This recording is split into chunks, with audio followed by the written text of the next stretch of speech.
Aktivistë të Lëvizjes Rinore për Integrim kanë zhvilluar një aksion për pastrimin e mbeturinave në Kodërkrast, të shtyrë nga fakti që kjo zonë tashmë është ndruar në vendin më të dashur për qytetarët gjatë orëve të pasdites. Të rinjtë e LSI-s kanë vendosur të pastrojnë mbeturinat e hedhura vend e pa vend në Kodërkrast. Veç kësaj, ata kanë vendosur dhe kosha për hedhjen e mbeturinave, si dhe tabela me informacion dhe këshilla për gjithë frekuentuesit e Kodërkrastës që të ruajnë dhe të kujdesen për të. Kodra e Krastës është mushkëria e qytetit tonë. Kohët e fundit, pjesëmarrja e qytetarëve që frekuentojnë Krastën ka ardhur në rritje. Kjo është një nga arsyet që ne të rritë LRI-s, rajoni numër 1 vendosëm të japim kontributin tonë modest për të shërbyer në të mirë të komunitetit. Kauza e mjedisit i përket të gjithëve, pa dallim gjinie, race apo statusi ekonomik. Ndaj ne duhet jemi të gjithë të bashkuar për të ruajtur dhe mirëmbajtur sa më pastër këtë vlerë të rrallë të qytetit tonë.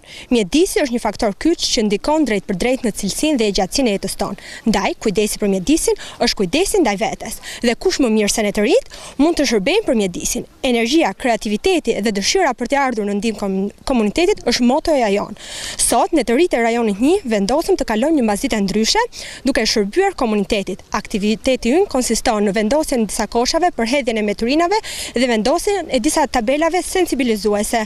Në fund e përmbyllim me një mini aksion pastrimi për të shërbyer komunitetit. Në këtë aksion kanë qenë kryesisht anëtarë të Lëvizjes Rinore për Integrim nga rajoni numër 1 në Elbasan. Të rinjtë e LRI-s kanë vendosur rreth 20 kosha për hedhjen e mbeturinave dhe 15 tabela. Sa kaq për shkak të numrit të madh të qytetarëve që e frekuentojnë Kodërkrastën dhe për të garantuar sigurinë e tyre, Drejtoria e Policisë Elbasan ka vendosur një patrullë shërbimi në këtë zonë. Her pas here, zonën e inspektojnë dhe drejtuesit më të lartë të Policisë Elbasan, të cilët kujdesen që qytetarët të kryejnë aktivitetet e tyre në kushte normale dhe të parrezikuar nga qarkullimi i mjeteve.